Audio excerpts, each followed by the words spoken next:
nom est Frédéric Bastien. Je suis le directeur du Centre pour l'étude de la citoyenneté démocratique, un regroupement stratégique de 37 chercheurs répartis entre 8 établissements universitaires au Québec.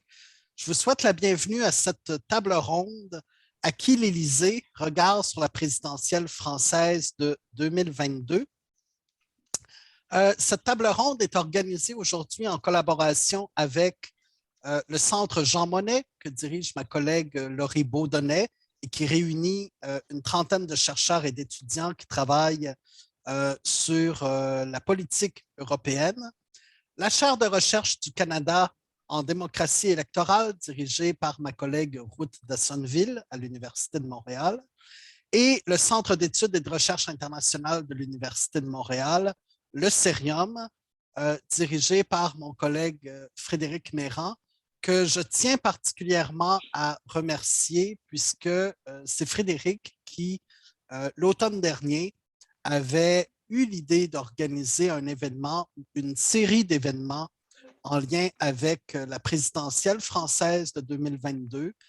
Nous aurions aimé tenir ces événements en personne à Montréal. Bien sûr, le variant Omicron nous a amené à modifier un peu nos plans. Cette table ronde est le premier de 2 événements. Nous en aurons un second le 19 avril et je vous donnerai quelques renseignements à ce sujet à la clôture de l'événement d'aujourd'hui. Si vous souhaitez avoir plus d'informations sur les organisations partenaires, vous trouverez des liens vers les sites web de ces organisations dans le clavardage. Je vous informe que cette séance est dans un format webinaire. Alors, si vous souhaitez poser des questions à nos participants, je vous invite à le faire en cliquant sur le bouton « Questions et réponses » qui apparaît sur votre interface Zoom et il me fera un plaisir de relayer vos questions à nos participants une fois que ceux-ci auront complété leurs présentations respectives. Alors, c'est un plaisir de vous les présenter. Il s'agit dans l'ordre de présentation de Martial Foucault, Claire Durand et Caroline Lepennec. La table ronde durera environ 1 heure et il y aura une trentaine de minutes pour la période de questions et réponses. Alors, notre première présentation sera faite aujourd'hui par notre collègue, le professeur Martial Foucault, qui, certains d'entre vous, vous en souviendrez, a été professeur au département de sciences politiques de l'Université de Montréal et membre du CECD de 2006 à 2013. Il est aujourd'hui professeur à Sciences Po où il dirige le CEVIPOF. Martial, merci beaucoup d'être avec nous. À toi la parole.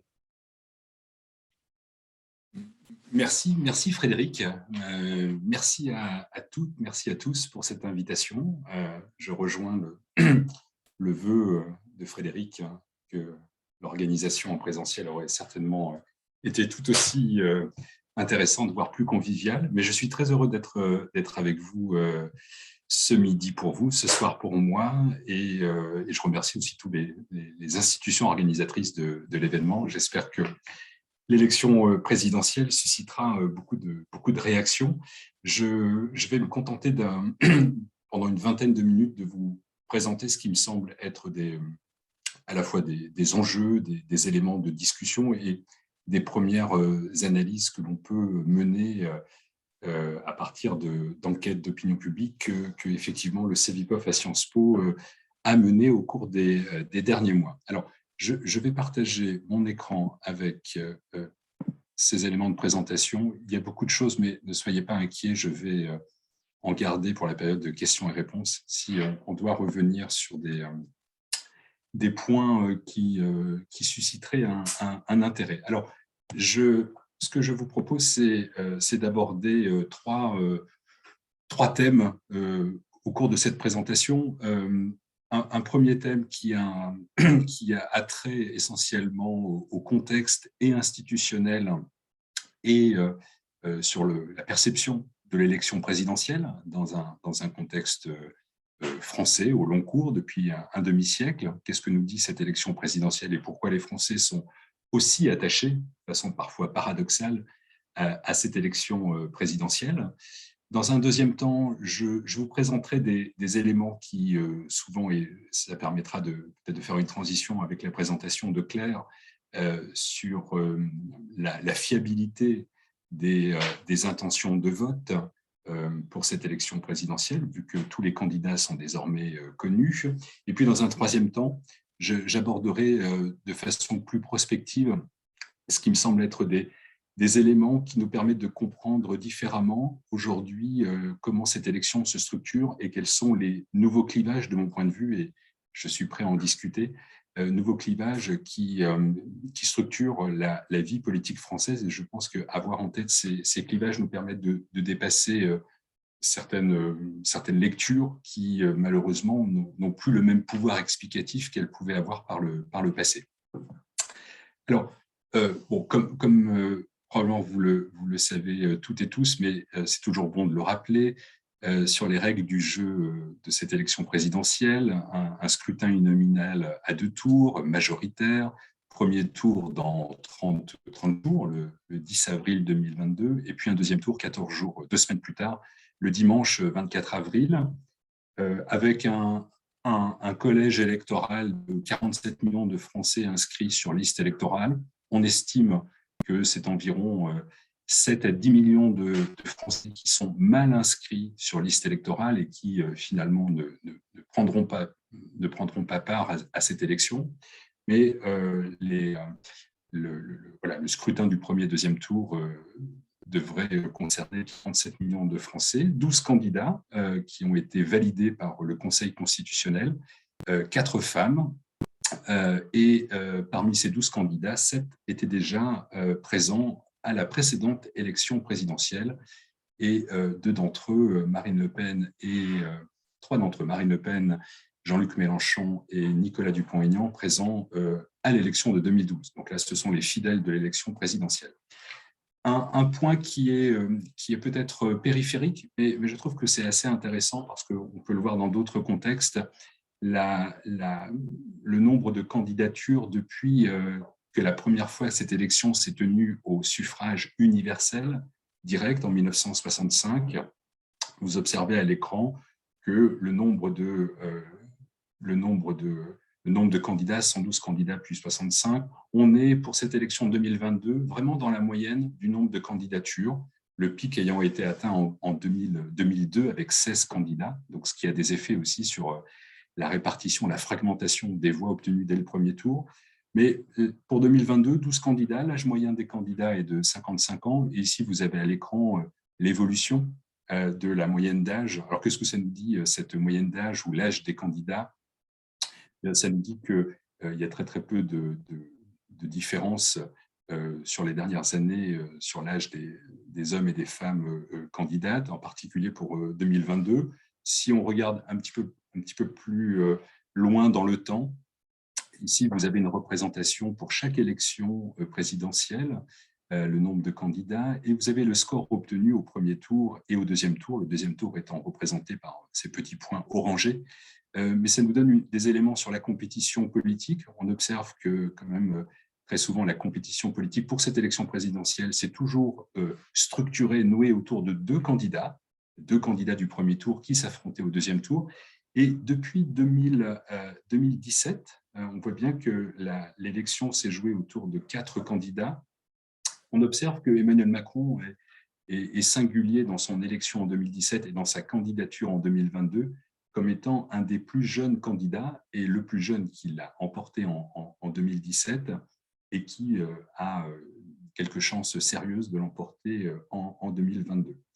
Là aussi, la distinction candidat-candidate, vous observez qu'à l'exception de 2007, où pour la première fois une femme socialiste, Ségolène Royal, avait atteint le second tour, 2017, c'est aussi la seconde fois qu'une femme atteint le second tour, Marine Le Pen. Alors, autre élément sur le contexte présidentiel, on a travaillé avec plusieurs collègues sur cette représentation qu'ont les Français de l'élection présidentielle autour de l'attente vis-à-vis d'un président. On parle beaucoup de ce leadership politique attendu. Selon l'expression en France, l'élection présidentielle, c'est la rencontre d'un homme ou d'une femme avec le peuple français. En réalité, dans l'imaginaire français de l'élection présidentielle, on a plusieurs formes d'attente sur le leadership politique qui émergera de l'élection présidentielle. Et ici, dans une petite note qu'on a récemment publiée, on observe qu'il y a un paradoxe saisissant chez les Français, à la fois une contestation d'un président trop vertical qui serait dans une forme de relation avec les représentants de manière imposante, de manière presque parfois omnipotente. En réalité, on a sur un module, plusieurs modules de questions, observé qu'il y avait une sorte de clivage entre une attente d'un président sachant être et un président sachant. Qu'est-ce que je veux dire par là? Ici, vous avez à l'écran une première dimension sur des formes de présidents attendus. Alors, ce qui est très intéressant, quand on décompose par les électorats pour cette élection présidentielle, vous observez que 4 candidats ont des électeurs qui attendent d'un président une seule chose importante, c'est un président proche des préoccupations des Français. Donc, il serait dans une relation de proximité, une forme d'empathie très, très forte. Je crois que c'est conjoncturel, ça correspond aussi à la fin de ce quinquennat de 5 ans où beaucoup de reproches ont été adressés à Emmanuel Macron vis-à-vis d'un manque de clairvoyance de la connaissance du peuple français dans toutes ses singularités. Mais vous voyez que ce qui est très intéressant, c'est que quel que soit le candidat, Jean-Luc Mélenchon pour l'extrême gauche, Yannick Jadot pour les Verts, Valérie Pécresse pour le Parti conservateur, les Républicains ou Marine Le Pen, on attend de ce président quelqu'un proche des préoccupations. À l'inverse, vous avez 2 candidats dont les électorats respectifs n'attendent absolument pas une demande de proximité. C'est l'électorat à la fois d'Emmanuel Macron, dont on attend de lui qu'il soit un président qui dise les choses clairement et s'entourer d'experts. Donc, vous voyez que la dimension de proximité est plus éloignée. Et puis, pour le candidat de l'extrême droite, Éric Zemmour, on attend une forme de loyauté, de fidélité par rapport à des engagements de campagne, capacité à respecter les promesses, et aussi un discours franc, dire clairement les choses. Donc ça, c'est la première dimension de cette représentation de l'attente d'un président. Il y a une deuxième dimension qui rejoint sur une forme de savoir-faire, quelles sont les compétences attendues d'un président de la République. Et là, de nouveau, on retrouve encore une fois 4 candidats dont les électorats attendent d'un président, vous voyez, avec des niveaux très élevés. Si je prends Jean-Luc Mélenchon, son électorat attend d'un président une personne empathique. Donc, ça rejoint la dimension précédente d'être proche des préoccupations au quotidien des Français. On voit que ces niveaux baissent pour les candidatures de Valérie Pécresse et Marine Le Pen. Et à l'inverse, Emmanuel Macron et Éric Zemmour sont de nouveau 2 candidats dont les électorats, sur la dimension de savoir-faire, pour l'un, Emmanuel Macron, on attend de ce candidat d'être un président qui a une vision d'avenir, cette idée que finalement, il faut laisser les institutions françaises jouer. Le président n'a pas à s'ingérer dans le rôle d'un Premier ministre qui gouverne, et le président devant être au-dessus de la mêlée. Et puis, pour Éric Zemmour, on retrouve une dimension qui est au cœur de sa campagne, cette idée de défenseur de l'identité française, avec toutes les dimensions en termes de politique publique que cela rassemble. Alors, pour terminer sur je surveille ma montre, pour terminer sur cette entrée, cette contextualisation de l'élection présidentielle, nous avons un grand classique des enquêtes, essayer de mesurer les enjeux, les préoccupations les plus importantes pour les Français. Alors, je précise que là, je vais utiliser 2 enquêtes qui ont été menées à la fois entre le 24 et le 28 février et entre le 3 et 7 mars, donc c'est 2 et 3 mars, pardon, donc c'est très récent. Vous avez ici à gauche les items qui dominent aujourd'hui dans la structuration des enjeux. Le premier est depuis longtemps dans cette campagne qui dominait jusqu'à jusqu'au 24 février et le déclenchement de la guerre en Ukraine. Mais le pouvoir d'achat est un sujet qui s'est imposé dans la campagne du côté de l'électorat. Ça ne veut pas dire pour autant que tous les candidats sont en mesure aujourd'hui, pendant cette campagne, d'apporter des réponses pour saisir, traiter cette question du pouvoir d'achat qui intègre des éléments de fiscalité, des éléments de salaire, de cherté de la vie, etc. Alors, on a cette évolution. On le voit d'ailleurs sur le graphique à droite, et cette montée et ce niveau très élevé du pouvoir d'achat, ce qui est quand même unique dans les élections présidentielles depuis qu'on a ce type de questions. Pendant très longtemps, c'était l'item du chômage qui dominait comme l'enjeu prioritaire. Et fait nouveau, et on est dans ce contexte, depuis le 24 février, mais donc notre terrain du 2 et 3 mars a montré que la guerre en Ukraine était un sujet de préoccupation. En fait, premier, deuxième, ici, ça n'a pas trop d'importance puisqu'on a des niveaux comparables. Et donc, ce sont deux enjeux qui dominent fortement la campagne présidentielle. Et au cours des 4 prochaines semaines, on aura certainement une constance autour de ces deux enjeux.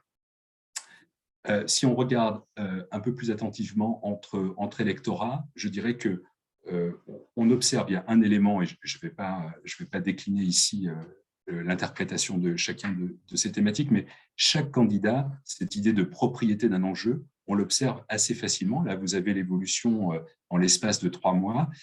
Vous observez que ce qui sépare 2 des candidats putatifs à un second tour, vous avez pour Emmanuel Macron, jusqu'en décembre, la question de la gestion de la crise Covid était dominante dans son électorat, alors que Marine Le Pen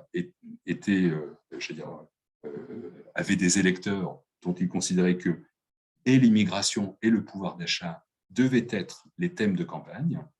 Et ce qui s'est produit entre décembre et mars montre que dans l'électorat d'Emmanuel Macron, clairement, la guerre en Ukraine est le sujet de préoccupation premier, suivi de la question du pouvoir d'achat et qui baisse vraiment entre décembre et mars 2022, ce qui laisse entendre quand même que cette question du pouvoir d'achat, étant une des priorités de l'électorat, on voit bien qu'elle est très très vite dominée par la guerre en Ukraine et qui a quand même, je dirais, est une véritable opportunité pour Emmanuel Macron parce que les premières mesures énoncées pour répondre à cette question de la cherté de la vie, du pouvoir d'achat, n'étaient probablement pas à la hauteur des attentes de l'ensemble des Français. Je termine ici en vous présentant 2 autres candidats en compétition. Alors, je pourrais faire pour tous les candidats, mais là, je veux juste vous montrer un élément qui me semble très intéressant. J'ai indiqué tout à l'heure que Marine Le Pen avait un électorat extrêmement structuré autour des enjeux d'immigration. C'est rien comparé à l'électorat d'Éric Zemmour, dont vous observez qu'en décembre 2021, la question migratoire était très, très forte, mais elle a considérablement baissé au cours du temps, même si elle est toujours dominante, en intensité, elle est beaucoup plus faible. Donc, pour moi, c'est un sujet d'intérêt parce qu'il y a quand même une évolution, ou en tout cas une tentation pour Éric Zemmour d'élargir le spectre des thèmes sur lesquels il peut élargir sa base électorale. Alors, il me reste, je crois, 7 minutes. N'hésite pas, Frédéric, à m'interrompre si je dépasse le temps prévu. Participation, intention, report de vote, je vais simplement aller sur 2 points. Il y a un sujet de préoccupation sur cette élection, c'est au fond, beaucoup d'analystes ont évoqué un risque de très très faible participation pour l'élection présidentielle, considérant que la France était entrée depuis maintenant 3 ans dans un cycle baissier de la participation en raison des élections locales, mais dans un contexte Covid. Et comme il est très, très compliqué quand même d'attribuer la baisse de la participation simplement à la crise Covid, je dirais que l'élection présidentielle, ici, vous avez des éléments d'enquête sur un potentiel de participation. Vous avez les lignes en pointillé correspondent à l'élection de 2017 et puis en la ligne pleine, l'élection 2022. On voit que bon an, mal an, il y a eu un démarrage avec une intention de participation plus faible, presque 10 points cette fois-ci qu'en 2017. Et au fil des semaines, on voit qu'on se rapproche de niveaux tout à fait comparables à 2017. Alors, toutefois, est-ce que la guerre en Ukraine va être un prétexte de remobilisation des électeurs confiés un mandat sur un prochain quinquennat pour un président ou une présidente qui aurait un rôle plus important et plus décisif dans ce contexte européen. C'est très difficile d'y répondre et je ne me risquerai pas à dire que seule la guerre en Ukraine va être un sujet de mobilisation de l'électorat. Dans le temps très très long, vous voyez que l'élection présidentielle a toujours été en France l'élection où le taux de participation est très élevé, à l'exception, en tout cas pour le premier tour, l'exception étant en 2002, qui n'est pas sans lien avec le nombre de candidatures. C'est 71% de participation, ça correspond aussi à l'élection où le nombre de candidats était très élevé, 16 candidats. Donc, ça produit des effets à la fois de mobilisation et de fragmentation du vote. Mais la tendance, on est autour de 15% de participation dès le premier tour.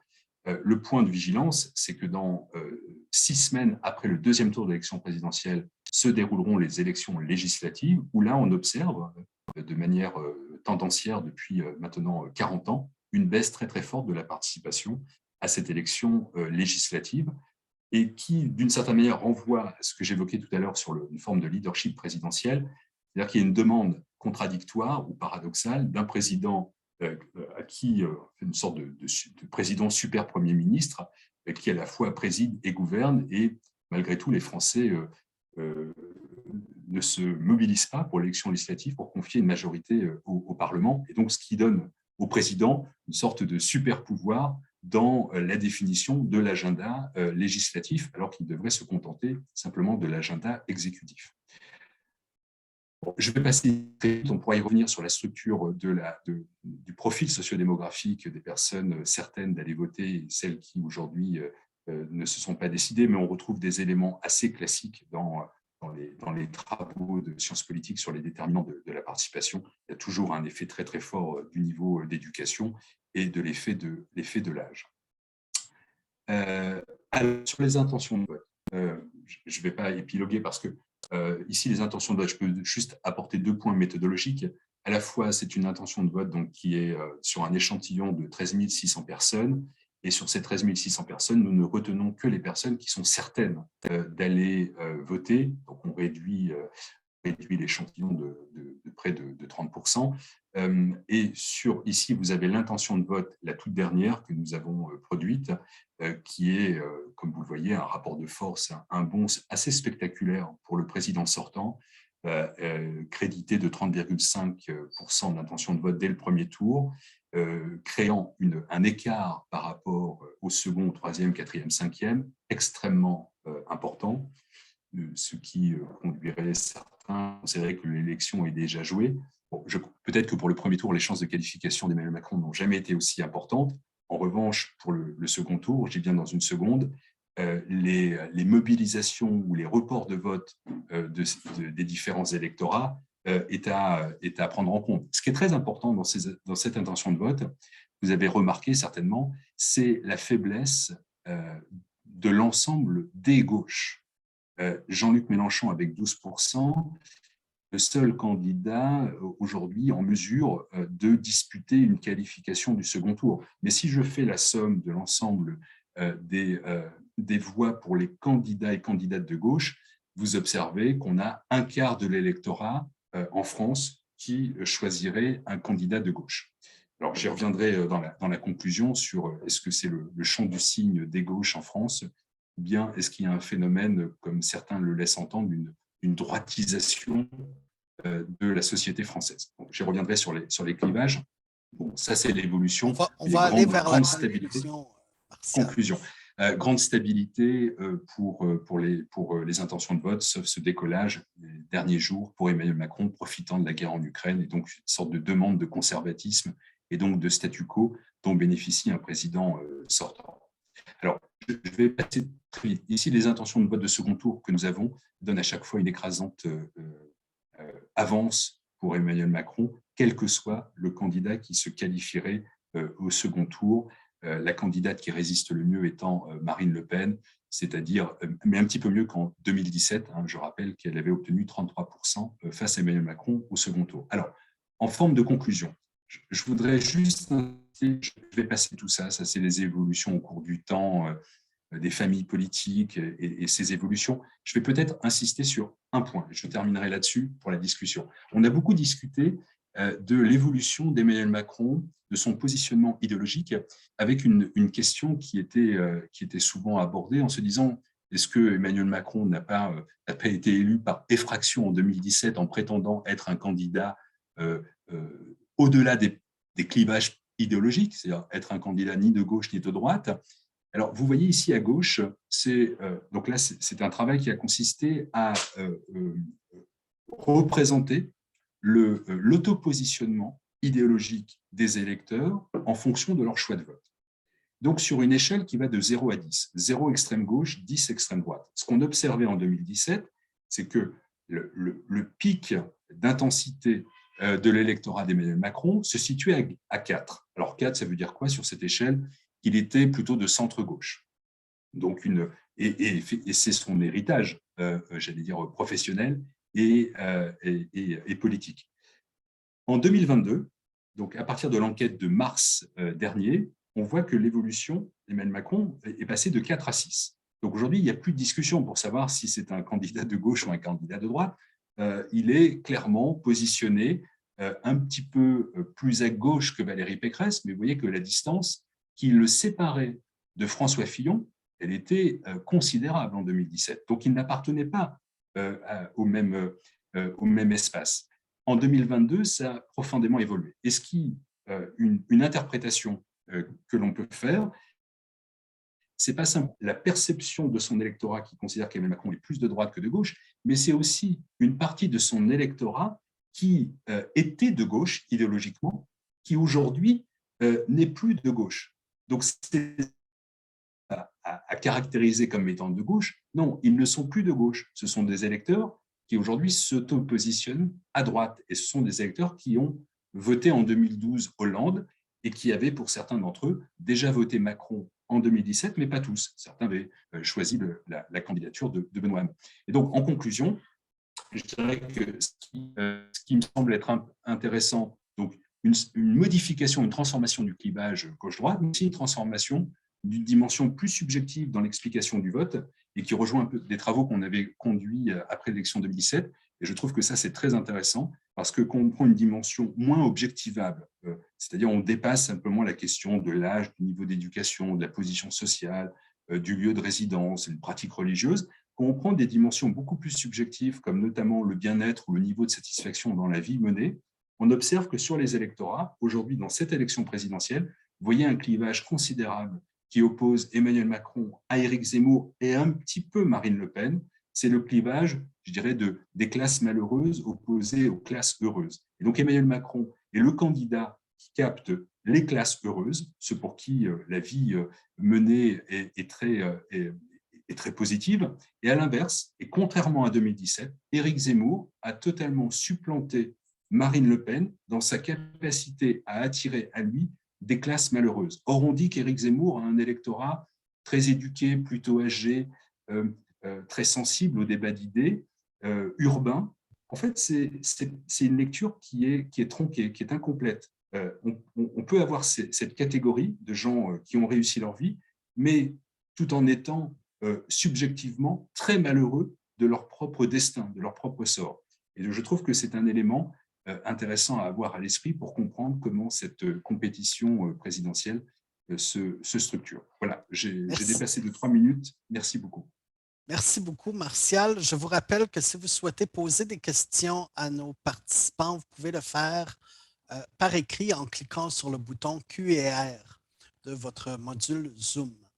Notre prochaine participante est la professeure Claire Durand du département de sociologie de l'Université de Montréal. Claire Durand est méthodologue, vous la connaissez pour ses analyses des sondages électoraux, c'est ce dont elle nous parlera aujourd'hui. Si vous souhaitez la suivre, elle est aussi très active sur Twitter et elle a un blog intitulé « Ah, les sondages ». Alors, Claire Durand, merci d'être des nôtres, la parole est à toi. Merci. Je vais d'abord partager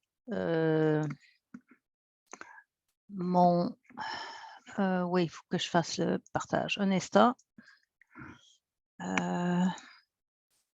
écran partagé. Partager. Et voilà, on y va. Donc, ça va bien pour tout le monde, d'accord. Donc, je vais me réserver strictement, je vais parler strictement des sondages avec un peu d'histoire. La commission des sondages, parce que les Français savent maintenant ce que c'est, mais ce n'est pas si connu. Un historique des sondages depuis 2002, la première élection après l'an 2000, et pour terminer par à quoi s'attendre en 2022. En fait, l'histoire nous éclaire sur la suite. Donc, un mot, commission des sondages, c'est unique à la France, même si le Mexique s'est inspiré de la France pour sa dernière loi électorale, créée en 1977, modifiée en 2002-2016, qui oblige tous les instituts à déposer à la commission une notice avec toutes les informations méthodologiques et leurs données. Les données ne sont pas rendues publiques. Par contre, la notice, elle, est publique et disponible sur le site de la commission des sondages, ce qui facilite énormément le travail des chercheurs. Et je vous dirais qu'il y a une information qui manquait pour un des instituts. J'ai écrit à l'Institut et l'Institut m'a répondu avec les informations. Donc, il y a quelque chose de la transparence nettement plus élevé que dans d'autres pays. À partir, donc, cette obligation, c'est à partir du moment où la commission le décrète et pour les élections pour lesquelles elle le décrète et avant une campagne électorale, la commission rencontre les instituts et s'entend avec eux sur les manières de procéder. Et il y a deux experts auprès de la commission qui ont chacun leurs instituts là, dont ils doivent surveiller les publications. Donc, un peu d'histoire. La catastrophe de 2002, donc c'était 2002, c'est une telle catastrophe que moi, Public Opinion Quarterly m'a demandé de faire un article sur cette catastrophe. Donc, c'est assez rare qu'on se fait demander un article, mais c'était sur toutes les tribunes. Donc,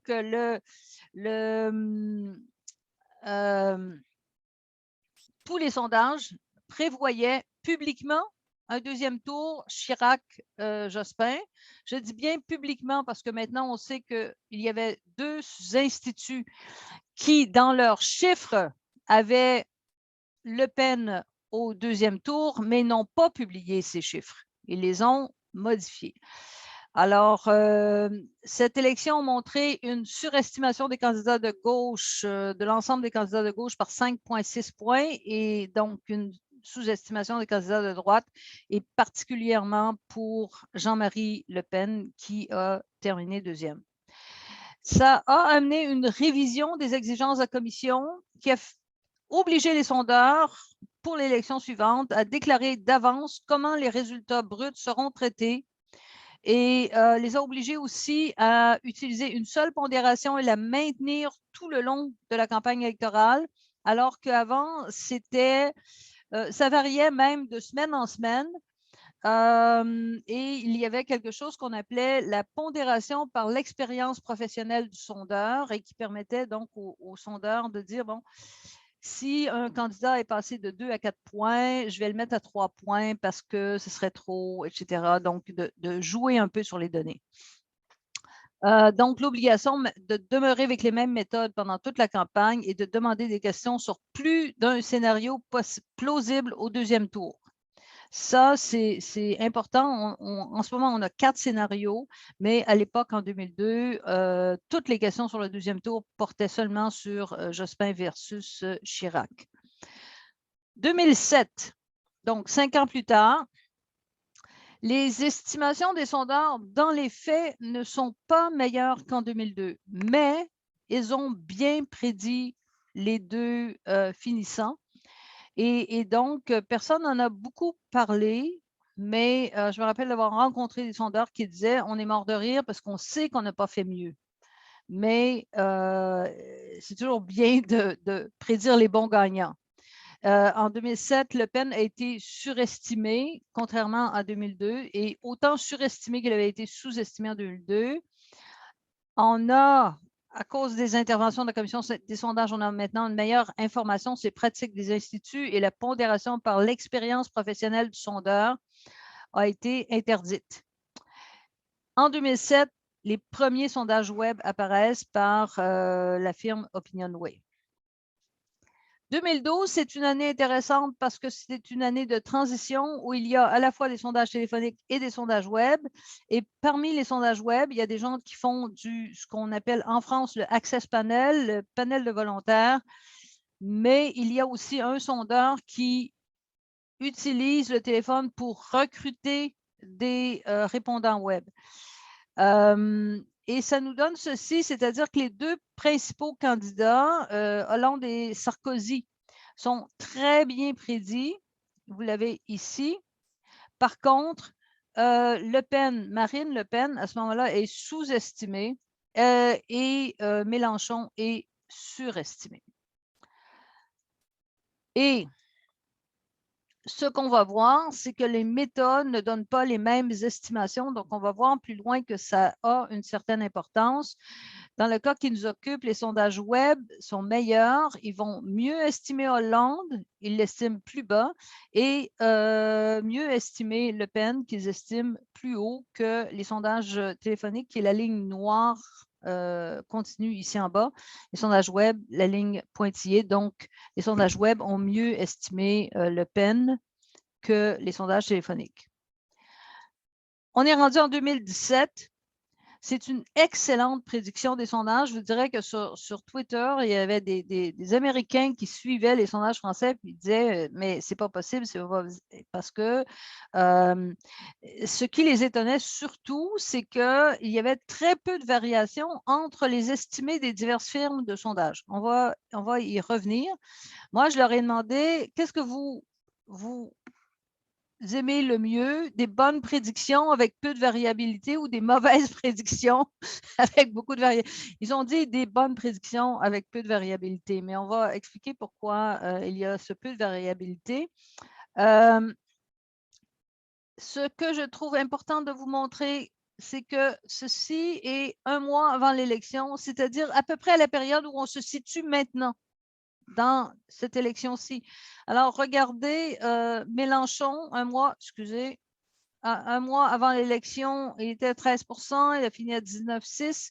Ça n'a pas beaucoup bougé pour les deux principaux candidats, mais on voit qu'un croisement ici qui était Hamon versus Mélenchon, chute de Hamon et montée de Mélenchon. Donc, à quoi s'attendre en 2002? Nous sommes presque un mois avant l'élection et voilà où nous sommes rendus. Là, ici, si j'avais pris une estimation plus fine, on aurait vu quelque chose comme ce que Martial nous a montré. Donc, cette impression que Macron étant lancé presque très forte.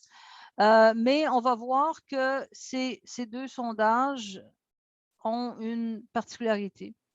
Donc, ce qu'on a en ce moment, c'est la prédiction à un mois de l'élection qui vaut ce qu'elle vaut. Macron à 29 et Le Pen à 18. Mais on voit bien que c'est très, très... En fait, les trois autres candidats ont la même estimation que Le Pen. Ils sont un peu en bas de Le Pen, mais on voit ici un institut qui a Le Pen pareil comme les trois autres candidats. Donc, encore là, on va regarder ce que ça donne en termes de différence de méthode. Alors là, sur le plan du mode d'administration, tout le monde est pareil, c'est Internet. Mais il y a trois types de sources de données. Première source de données, les panels propriétaires, c'est-à-dire la firme a son propre panel de volontaires qu'elle entretient, qu'on appelle les access panels, le terme qui est utilisé en France. 2 firmes utilisent un fournisseur externe et c'est le même fournisseur, Bilendi. Et une 3e firme qui a reçu des avertissements de la commission, Cluster 17, utilise une méthode complètement différente où ils ont carrément un nouvel échantillon à chaque sondage. Ils n'ont pas un panel qui continue. Et vous voyez que les deux estimations très fortes de Macron ici proviennent toutes les deux du fournisseur des sondeurs qui utilisent le fournisseur Bilendi quand même. Et donc, faire attention, c'est comme les gens ont pigé dans la même urne. Et donc, il faut attendre d'autres sondages pour voir si ça va s'avérer et que d'autres sondages vont dire la même chose ou que ça va se stabiliser.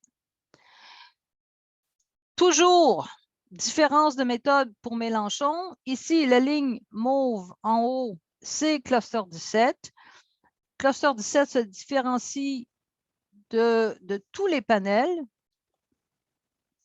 pour à peu près tous les candidats, tous les principaux candidats.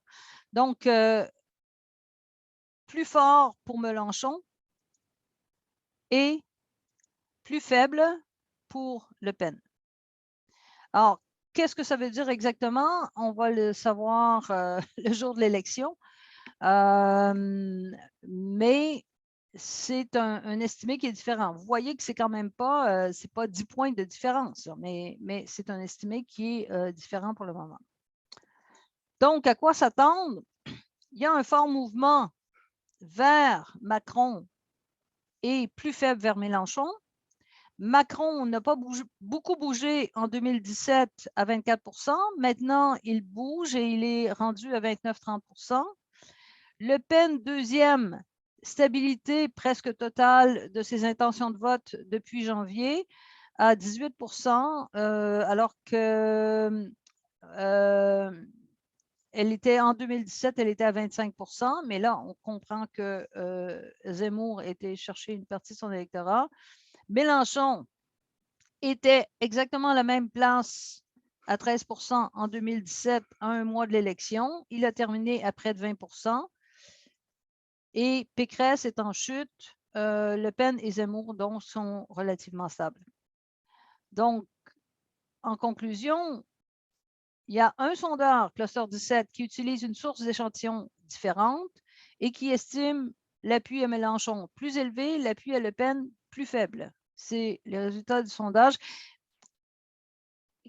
les résultats de l'élection qui vont nous dire s'il a vraiment raison, mais notez aussi que j'ai vu dans certaines élections où les différences entre les firmes s'atténuent à mesure qu'on approche de l'élection, possiblement parce que les répondants aux divers sondages deviennent plus similaires. Il demeure que les instituts ont très bien prédit le vote pour le premier tour en 2017. Et pour le moment, donc, Macron versus Le Pen au deuxième tour, mais il reste un mois et un mois, ça peut changer bien des choses.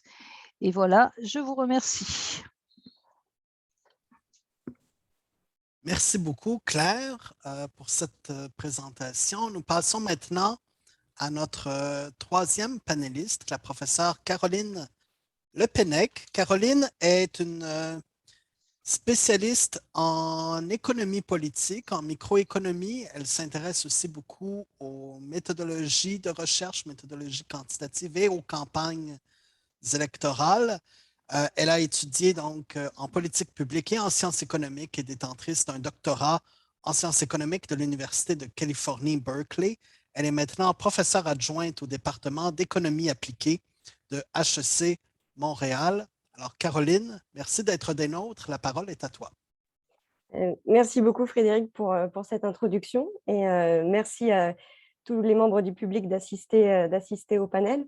Donc moi, je souhaitais m'attarder sur des caractéristiques de cette campagne qui peuvent sembler un petit peu uniques et dues peut-être au contexte exceptionnel de cette élection. mais qui en fait peuvent aussi refléter des tendances générales qui sont communes au système électoral français. Et donc ces caractéristiques, c'est le fait, comme Martial et Claire l'ont montré, que Macron est présentement très avantagé dans les sondages et qu'il a face à lui une opposition qui est très divisée. Alors, excusez-moi, voilà. Donc, en théorie, les élections doivent permettre de sélectionner de bons candidats et d'inciter les élus à répondre aux attentes de leurs électeurs durant leur mandat. Mais en pratique, on sait qu'il y a des mécanismes qui viennent affaiblir, il y a des phénomènes qui viennent affaiblir ces mécanismes de sélection et d'incitation. Un premier phénomène possible, c'est l'existence d'une prime au sortant. Donc, c'est le fait que les candidats sortants sont systématiquement avantagés et vont avoir plus de chances d'être élus que leurs opposants, ce qui peut venir affaiblir leur incitation à fournir des efforts durant leur mandat. Donc ça, c'est un phénomène qui a été étudié dans une très large littérature, notamment dans les systèmes bipartisans comme les États-Unis. Il y a un autre type de phénomène qui, lui, est plus propre au système multipartisan, donc comme la France et comme le Canada également, qui sont les problèmes de coordination entre candidats et entre électeurs. Donc le fait que des partis aux idées proches peuvent avoir du mal à se mettre d'accord sur une candidature commune, ou le fait que des électeurs qui ont des préférences similaires vont avoir du mal à se coordonner pour voter pour un même candidat et vont éparpiller leur vote, ce qui peut résulter dans l'élection d'un candidat qui finalement ne plaisait pas au plus grand nombre. Donc, le résultat un peu plus nouveau dont j'aimerais parler pendant cette intervention, c'est le fait que dans les systèmes multipartisans, ces deux phénomènes que je viens de présenter ont tendance à se renforcer mutuellement et à s'aggraver. C'est dû au fait que la prime au sortant, elle va faire en sorte que du côté du sortant, il est plus facile de se coordonner. Et en retour, puisqu'il y a une meilleure coordination du côté du sortant, eh bien, le sortant a un avantage électoral encore plus grand. Donc, c'est un résultat qui est établi dans un article scientifique sur lequel je travaille en collaboration avec d'autres chercheurs et dans lequel nous étudions des données issues des élections législatives et cantonales en France depuis 1958. Donc, ces élections, évidemment, représentent des enjeux électoraux très différents des élections présidentielles dont on parle aujourd'hui, puisque lors des élections législatives, on vote pour un représentant au Parlement national et aux élections cantonales, on vote pour un représentant local au conseil départemental. Donc, évidemment, ce ne sont pas des élections qui ont du tout la même portée que celles dont on parle aujourd'hui. Mais ces élections ont une similarité avec les élections présidentielles, c'est leur mode de scrutin. Donc, c'est là aussi un scrutin uninominal majoritaire à 2 tours. Et on a donc de multiples candidats qui se font face au premier tour. C'est donc les enseignements qu'on peut tirer de ces élections peuvent également s'appliquer au système électoral des élections présidentielles. Et un avantage certain de regarder ces élections qui sont un peu plus locales, c'est que ça nous permet d'avoir un échantillon très large. Donc, dans notre étude, on observe près de 21 000 élections uniques, une élection ayant lieu dans une circonscription ou dans un canton. Et donc, ce très large échantillon nous permet d'établir des régularités empiriques avec une très grande puissance statistique, ce qui ne serait pas possible si on se concentrait uniquement sur les élections présidentielles. Et donc, dans cette étude, la question que l'on se pose, c'est gagne-t-on plus souvent juste parce qu'on est le candidat sortant et surtout pourquoi ? Alors ici, le mot « juste » est important parce qu'on pourrait penser que de manière un peu évidente, les candidats sortants gagnent plus souvent parce qu'ils sont meilleurs que les autres. Peut-être qu'ils ont un programme politique qui est davantage aligné avec les préférences de leurs électeurs ou qu'ils sont plus compétents. Donc, c'est la raison pour laquelle ils ont gagné la dernière fois et la raison pour laquelle ils gagnent à nouveau cette fois-là, c'est parce qu'ils sont meilleurs. Dans cette étude, ce qu'on cherche vraiment à établir, c'est est-ce qu'il y a un effet pur à être sortant. Donc, est-ce qu'à compétence égale et à alignement égal avec les électeurs, est-ce qu'on a plus de chances d'être élu juste parce qu'on est le candidat sortant? Et donc, pour y répondre, on emploie une méthode de discontinuité de la régression, ce qui est un terme un peu savant pour désigner une méthode qui est assez intuitive. L'idée, c'est qu'on se concentre sur des élections, donc des circonscriptions ou des cantons, qui se sont joués dans un mouchoir de poche à la fois précédente. Donc, on va vraiment regarder des élections où les deux candidats qui étaient en tête étaient au coude à coude et celui qui a gagné ne l'a emporté que de quelques voix. Et donc, on se dit, dans ces cas-là, eh ben, les candidats qui ont gagné de justesse, ils sont très, très comparables aux candidats qui ont perdu de justesse. Parce qu'ils avaient finalement, grosso modo, le même soutien de la part des électeurs. Et donc, en moyenne, on s'attend à ce qu'ils aient les mêmes compétences et le même alignement idéologique avec leurs électeurs. La seule différence entre les gagnants de justesse et les perdants de justesse, c'est que l'un a gagné et l'autre non. Donc, l'un est le candidat sortant et l'autre non.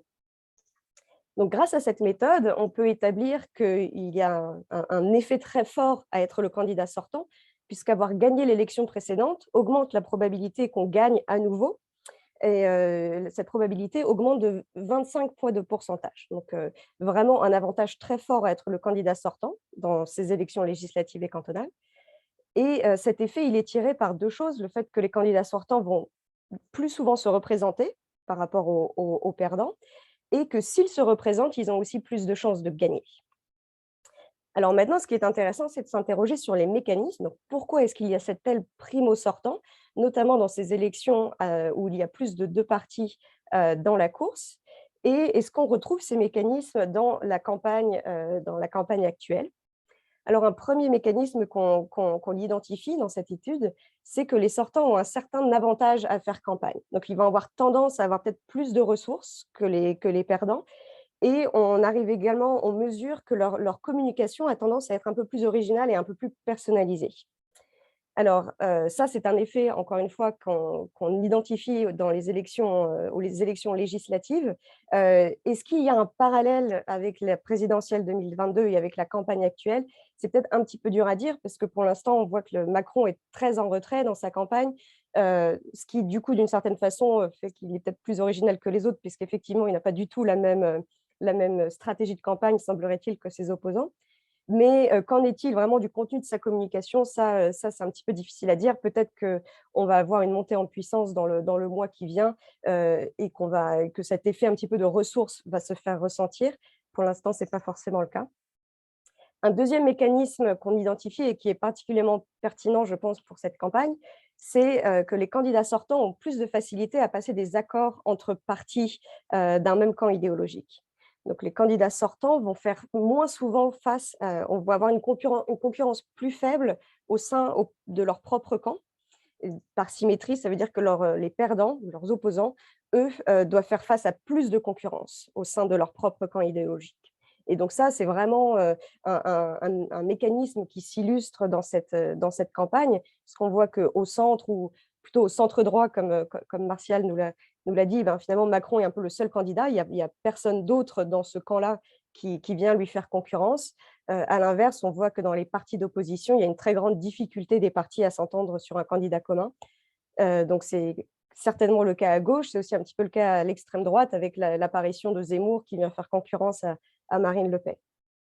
Et enfin, le dernier mécanisme qui me semble pertinent pour cette élection, c'est le fait que les candidats sortants peuvent représenter un point focal sur lequel les électeurs vont se coordonner.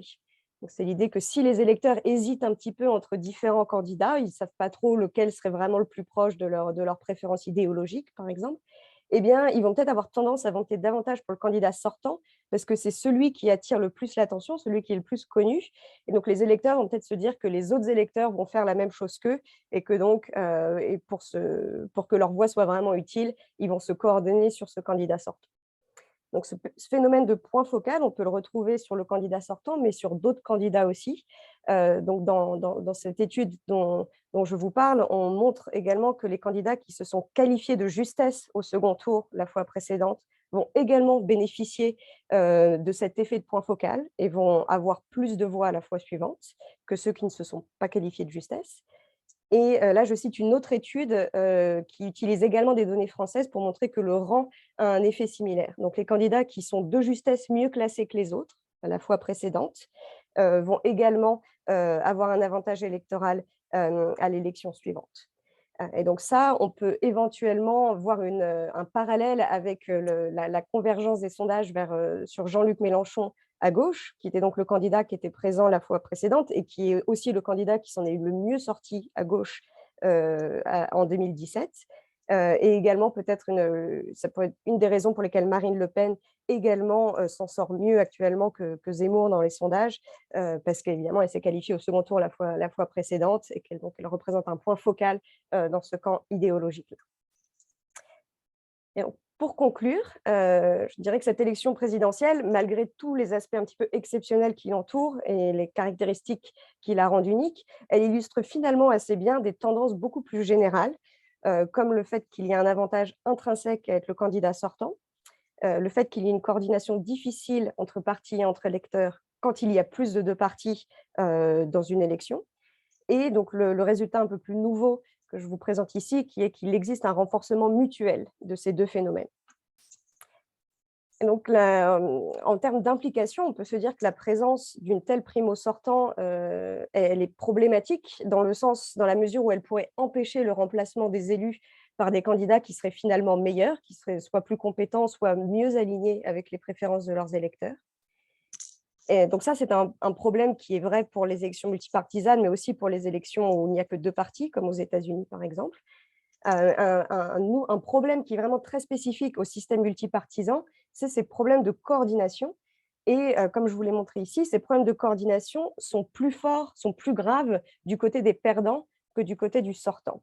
Donc on peut se dire que finalement, ces problèmes de coordination propres au système multipartisan, ils viennent encore davantage limiter le potentiel d'alternance démocratique et le renouvellement des élites.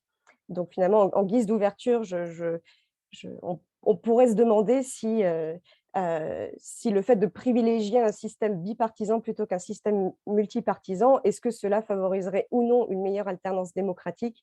Ça, c'est une question très ouverte et un peu provocante à dessein. Voilà, donc merci à tous et écoutez, on a hâte de répondre à vos questions. Merci beaucoup, Caroline. Et il y a déjà quelques questions dans le module, mais avant de passer aux questions, je voudrais vous permettre, Martial, Claire et Caroline, de réagir, si vous le souhaitez, brièvement, de réagir à ce que d'autres panélistes ont dit. Martial, est-ce que tu souhaites rebondir sur quelque chose? Oui, moi j'ai peut-être deux réactions. Tout d'abord, merci Claire et Caroline, parce que j'ai encore appris des choses. Sur la présentation de Claire, je pense que c'est très juste de mettre en évidence la technique de sélection des personnes recrutées dans les sondages et la distinction que tu fais entre les trois sources. C'est vrai que ça nous obligerait à passer beaucoup de temps à discuter de ce nouvel acteur Cluster 17 mis sur pied par un professeur de sciences politiques très critique il y a quelques années des sondages et qui montre finalement, je crois que tu le montres très très bien, c'est une sorte de biais partisan. Je vais le dire comme cela. En revanche, moi j'avais une question pour toi, Claire, qui est de dire, tu repars de 2002, qui est effectivement l'accident industriel des sondeurs dans une compétition où il y avait beaucoup de candidats et finalement la distance était très très faible entre le premier, le deuxième et le troisième, voire même le quatrième. Cette fois-ci, en 2022, ce qui me semble être en fait tout aussi incertain, c'est la grande difficulté qu'ont les instituts de sondage, et on le voit au cours du temps, autour des 4 candidats. Ce n'est pas 2, mais c'est 4 candidats, du 2e au 5e. Pécresse, Mélenchon, Zemmour et Marine Le Pen. Et je me demandais si tu as pu observer dans les échantillons. Moi, je suis toujours inquiet d'un point qui est, je trouve, un décalage très, très fort entre la structure de l'électorat d'Éric Zemmour, dont on dit qu'il a un électorat plutôt sociologiquement personnes âgées, des gens très éduqués, comme je disais tout à l'heure, plutôt dans un milieu urbain avec des positions sociales affirmées. Et en même temps, quand on comprend l'éclosion d'Éric Zemmour dans l'espace politique français, il est né un peu dans le, j'allais dire, il est né dans la salle à manger, dans le salon des Français, en étant un personnage cathodique. Or, quand on regarde les taux de pénétration de ces émissions auxquelles il a participé et le public qui le suit, j'observe un décalage considérable, c'est-à-dire qu'il touche des classes plus populaires qu'on ne retrouve absolument pas dans les structures d'intention de vote des sondages. Et j'ai du mal à expliquer ce grand décalage. Donc, je ne sais pas si tu as un élément d'explication. Et ça veut dire quoi concrètement? Ça veut dire, je pense qu'il y a une surestimation d'Éric Zemmour dans des classes supérieures et une sous-estimation dans les classes plus populaires. Et pour Caroline, un commentaire, moi je trouve, en fait, j'achète totalement l'argument de cet effet auto-renforçant, primo sortant et problème de coordination. Toutefois, dans une élection présidentielle, je suis plus dubitatif parce que la coordination, elle est pas horizontale. Elle est essentiellement verticale, et c'est-à-dire que, par exemple, moi, je suis frappé de voir que pour la première fois, un président de la République sortant, Emmanuel Macron, décide de faire une campagne sans s'appuyer sur aucune organisation partisane. Sa famille politique, ou en tout cas son mouvement politique, puisqu'il n'ose jamais employer le terme de parti politique pour décrire la République en marche, et ce qui est quand même une innovation démocratique française, qui est de faire campagne sans parti. Et ça, je ne sais pas si c'est une autre forme de coordination qu'il faut avoir à l'esprit, parce que la prime au sortant, bien sûr, elle est forte pour une élection présidentielle. Et d'ailleurs, quand on pense que la prime au sortant ne suffira pas, en général, on ne se déclare pas candidat ou on est empêché, François Hollande en 2017. Et je trouve que cette idée il n'y a pas suffisamment de points pour trouver des régularités statistiques pour une élection présidentielle, je suis d'accord, mais je crois que c'est une autre forme de coordination qui est en jeu, qui se déploie pour l'élection présidentielle. Claire? Ton micro est fermé. Oui, donc je ne peux malheureusement pas répondre sur la question des électorats parce que je ne l'ai pas regardé et j'ai vraiment focusé sur les sondages eux-mêmes. Maintenant, pour ce qui est des points qui sont en fait plus techniques, mais aussi très importants pour la suite des choses, j'ai commencé à m'intéresser à la source des échantillons à cause des élections américaines de 2020, où je me suis rendu compte que les seuls sondages web qui avaient bien prédit l'élection américaine étaient ceux qui utilisaient des échantillons de type plus probabiliste, qui n'utilisaient pas de panel ou qui utilisaient des panels, mais ils rajoutaient la pondération par propensity score. Et donc, ça commençait à me poser des questions. Je suis d'ailleurs revenue dernièrement sur toutes les méthodologies des divers sondages pour en savoir plus.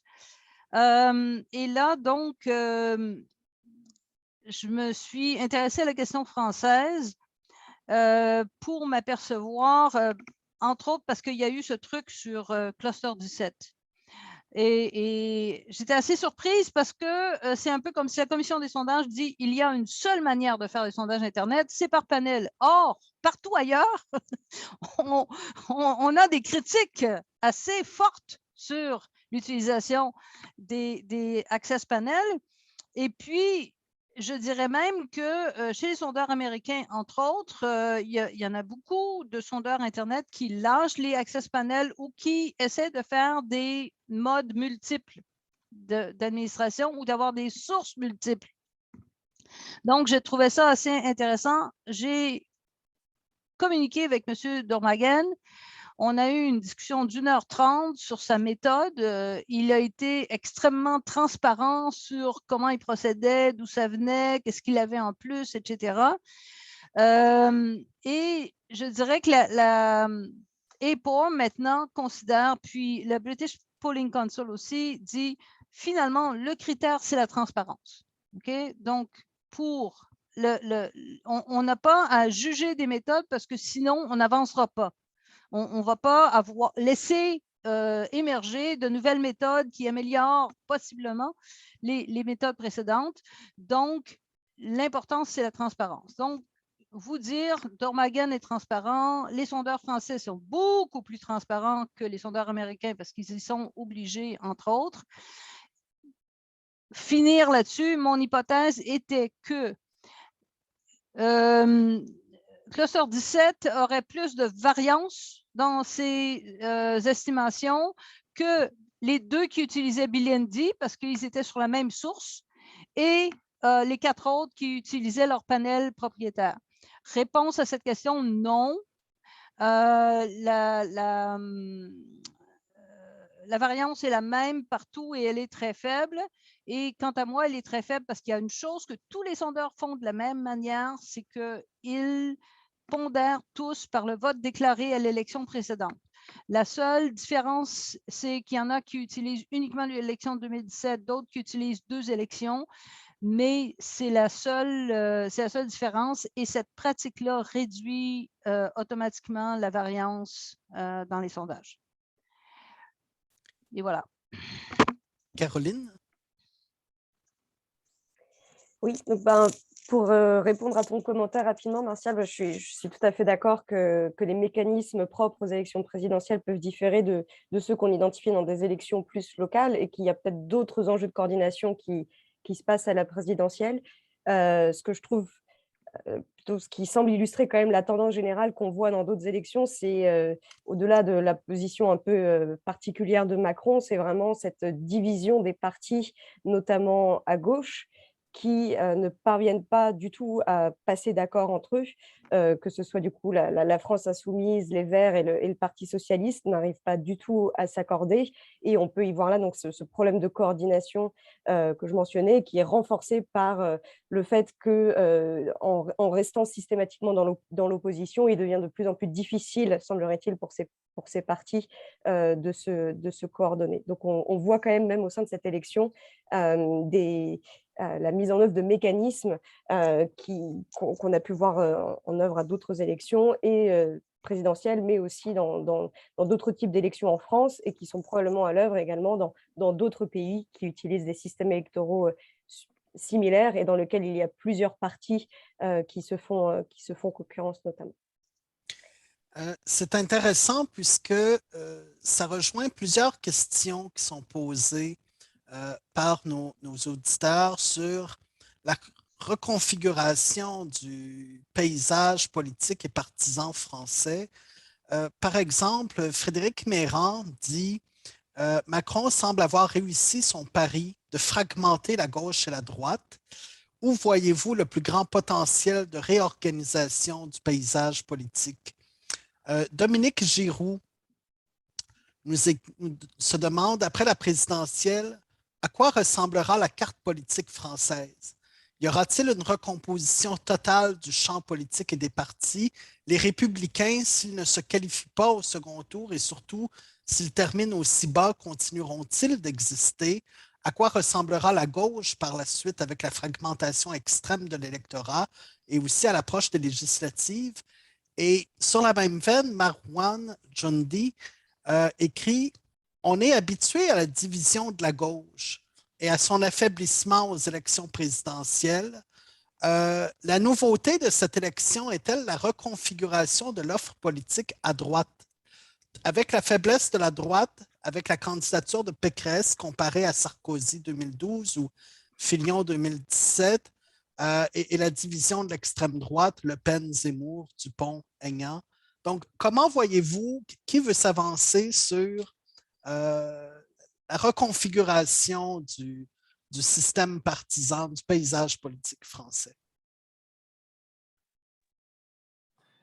Je peux peut-être démarrer. Je ne sais pas si j'ai les réponses les plus savantes à ces excellentes questions, parce que je ne suis pas devin sur l'évolution du système et du paysage politique français, mais il faut avoir à l'esprit peut-être 2 éléments. Le premier, il faut toujours regarder ces évolutions sur un temps très très long, et je pense qu'une séquence de 20 ans ne suffit pas à comprendre les transformations des organisations partisanes. N'oublions pas qu'il il y a un certain nombre de règles institutionnelles qui favorisent ou défavorisent l'émergence en France en tout cas, du clivage gauche-droite. Il suffit de voir l'apparition au début du XXe siècle, modification des modes de scrutin, et plus largement en Europe. On oublie toujours de rappeler que, d'une certaine manière, le scrutin pluraliste a été quand même mis en place pour faire en sorte que les partis bourgeois conservateurs puissent résister à la montée d'une gauche plus syndicale et révolutionnaire. Et pourquoi je dis cela? Parce que Emmanuel Macron n'a pas réussi au cours de ce quinquennat à mettre en place une réforme institutionnelle qu'il avait présentée comme étant celle qui allait permettre aux Français de renouer leur confiance à leurs représentants. Et sa proposition de révision institutionnelle était double, à la fois l'introduction d'une dose de proportionnel pour les élections législatives. Le dosage n'a jamais été clairement défini, 20%, 25%, 30%. Personne ne l'a clairement indiqué. Et puis, une deuxième modification, la réduction du nombre de parlementaires, sénateurs et députés. Et donc, ces transformations institutionnelles peuvent avoir un effet sur l'évolution du paysage politique. Alors, maintenant, si je réponds concrètement à la question, oui, le travail de dépassement du clivage gauche-droite a été engagé. Je ne pense pas qu'il soit terminé, et je ne pense pas non plus que l'on puisse parler de la fin des partis traditionnels de gauche et de droite en France. Pourquoi? Parce qu'on a tendance à trop souvent regarder ce qui se passe au niveau national. Quand on regarde ce qui se passe au plan local, je pense que les Français sont en train d'inventer une autre forme de cohabitation. On l'a pensé uniquement entre l'exécutif et le législatif, mais il y a donc très horizontal. Il y a une cohabitation verticale qui se met en place. On laisse aux partis traditionnels le soin de gouverner les instances locales, les régions, les départements, les villes, et au niveau national, on est en train de bâtir ce que Emmanuel Macron a plusieurs fois répété, un clivage qui ne serait pas gauche-droite, mais un clivage progressiste contre populiste ou national-populiste. Je reprends la rhétorique ici d'Emmanuel Macron. Alors, ça nous dit quoi? Progressiste, qu'est-ce que l'on met dans la famille des progressistes? Est-ce que c'est la gauche social-démocrate? Est-ce que c'est une gauche centre-gauche? Est-ce qu'on met le centre-droit?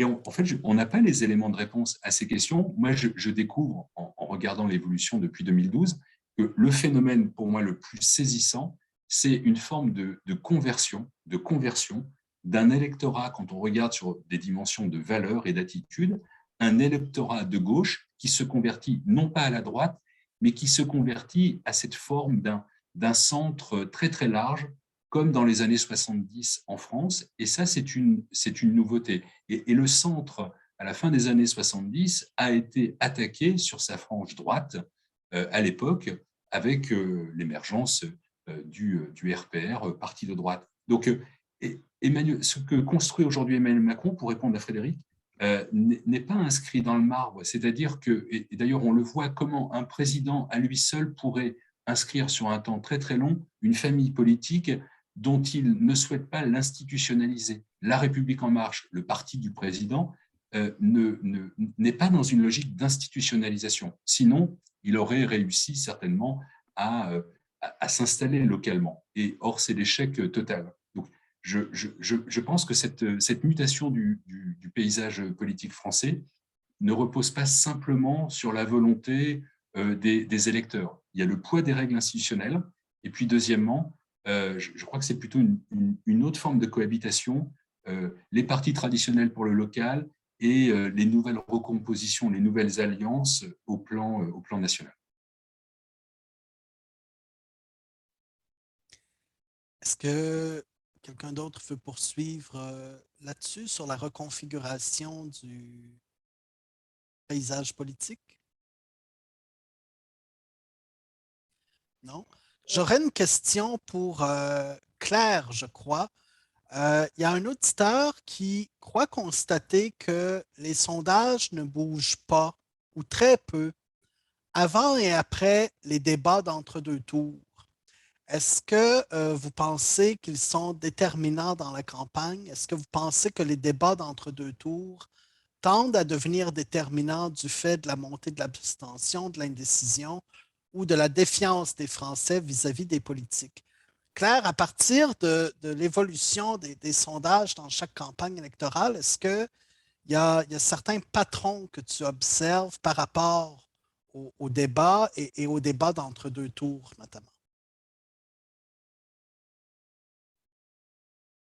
Il faudrait ouvrir le micro.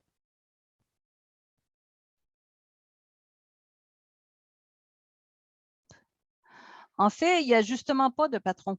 Il y a des sondages qui ont changé il y a des débats qui ont changé des choses. Je dirais que la plupart du temps, ça dépend évidemment quand le débat se fait, mais la plupart du temps, on ne voit pas beaucoup de différence entre les sondages avant et après.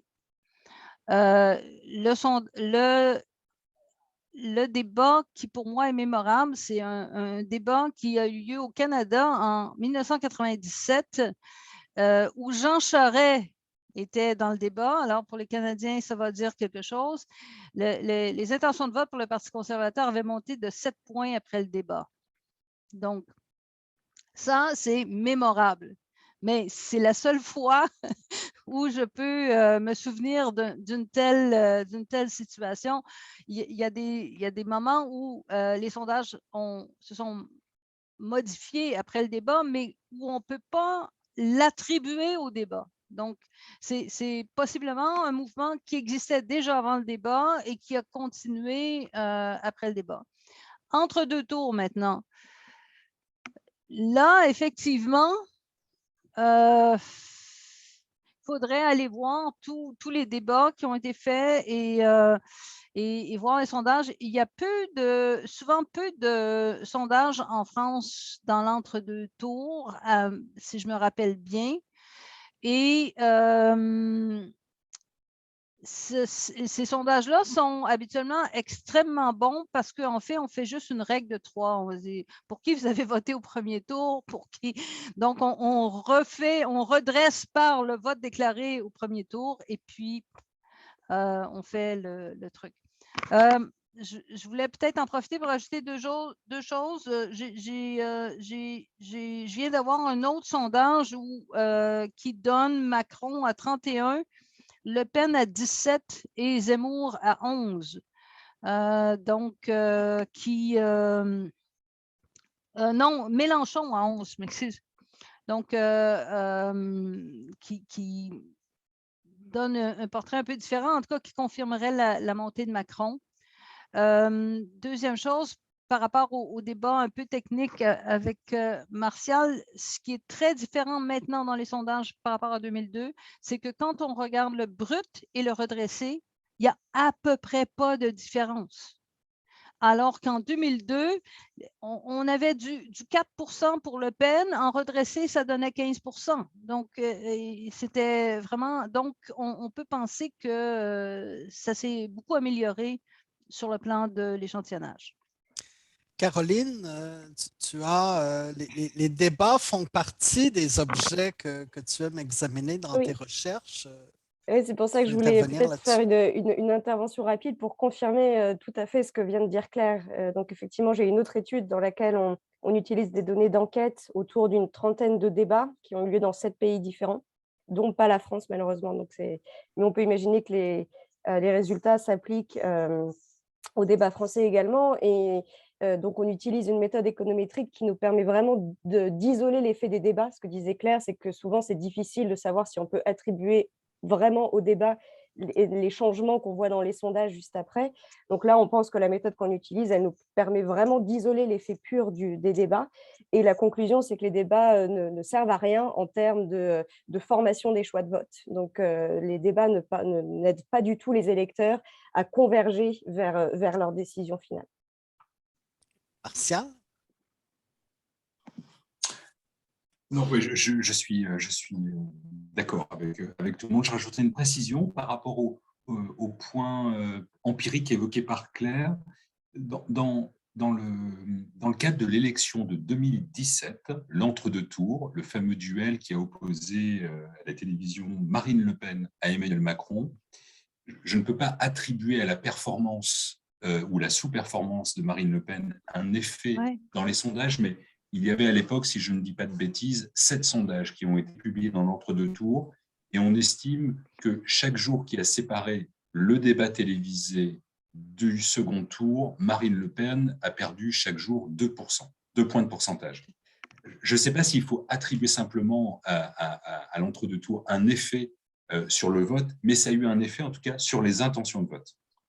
Et après, le lien entre les intentions de vote publiées, connues de l'électorat et la formation de leur choix de vote, c'est une autre histoire et on a beaucoup de mal à pouvoir évaluer l'effet des sondages plus généralement sur la démocratie. Mais à cette occasion-là, oui, on peut dire que l'entre-deux tours de 2017, ce débat télévisé a, je crois, joué un rôle sur l'avance d'Emmanuel Macron.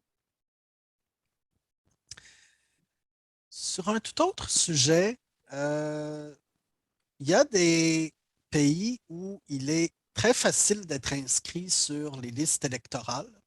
Le Canada en est un. Je dirais même qu'au Canada, c'est compliqué de ne pas être sur la liste électorale. En revanche, il y a d'autres pays, on pense à certains États américains où c'est vraiment compliqué de s'inscrire sur la liste électorale. Un auditeur se demande si le processus de la liste électorale française peut nuire à la participation électorale. Qu'est-ce que vous auriez à dire là-dessus? Où en est la France sur cet enjeu? Je peux dire vraiment deux mots très rapides.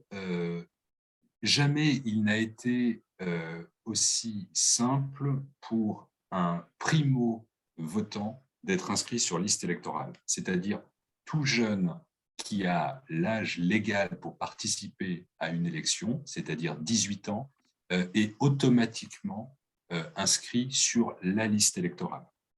Donc cette automaticité est un effort considérable.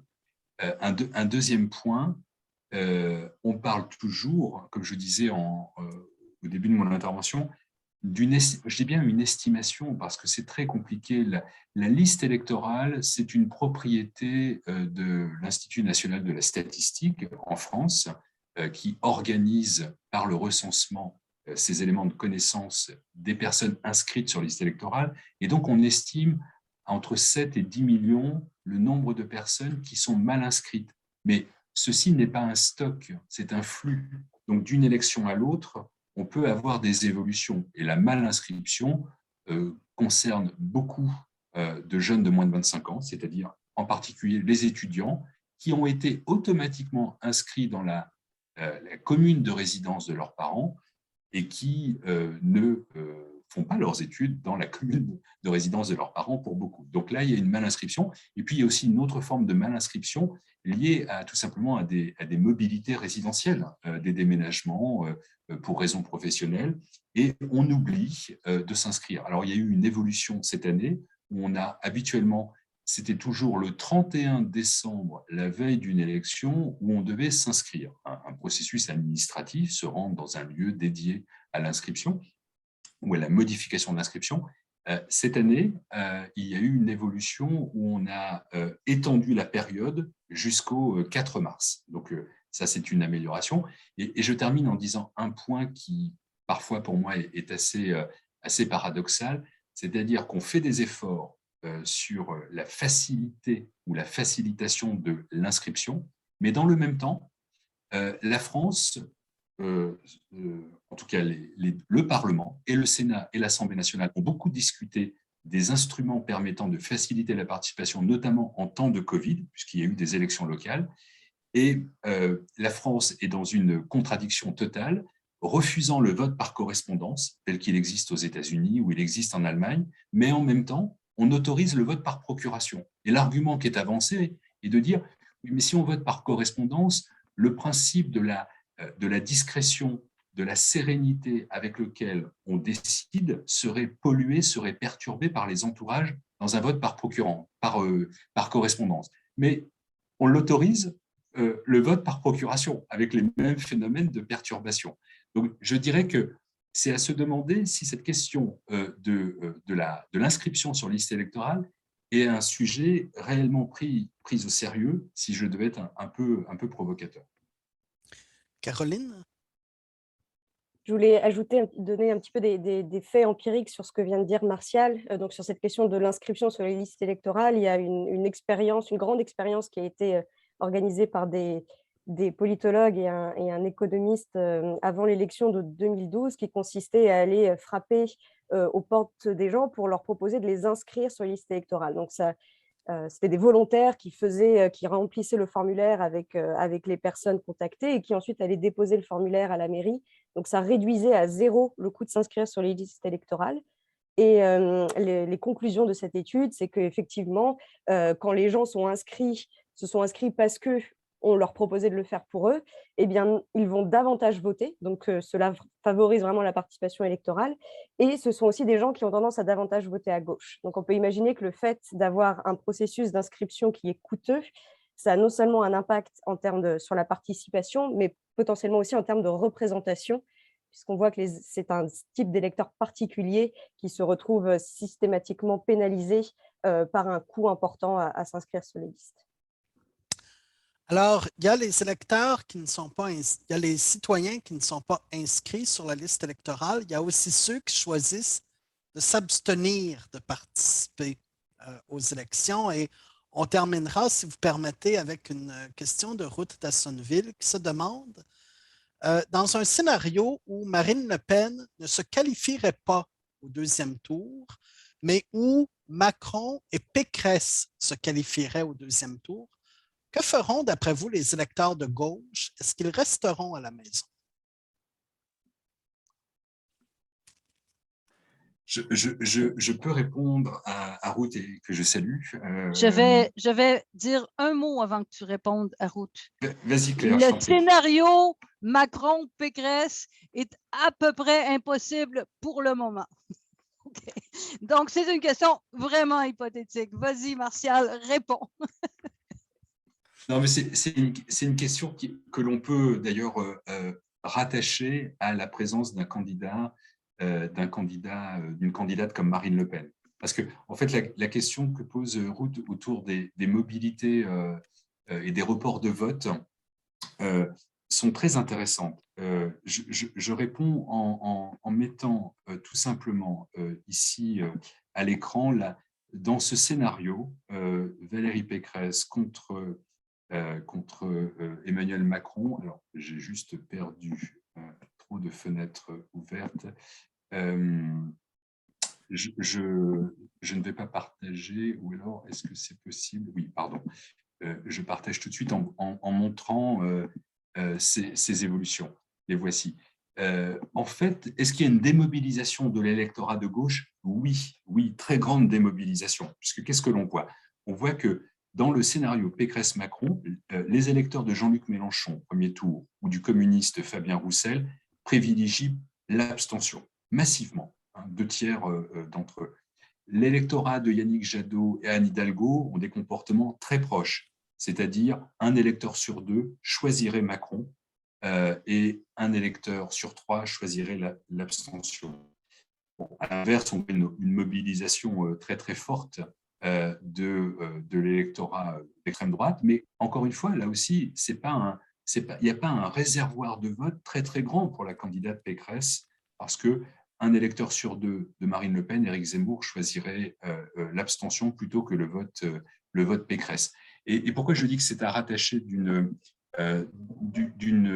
question de présence de Marine Le Pen? C'est-à-dire qu'on a pensé qu'il y avait des droites et qu'au moment d'un second tour, ces droites très conservatrices, Valérie Pécresse, ou les droites extrêmes, ou l'extrême droite, Zemmour, Marine Le Pen et Nicolas Dupont-Aignan, pouvaient se coordonner, comme le disait tout à l'heure Caroline, pour un second tour.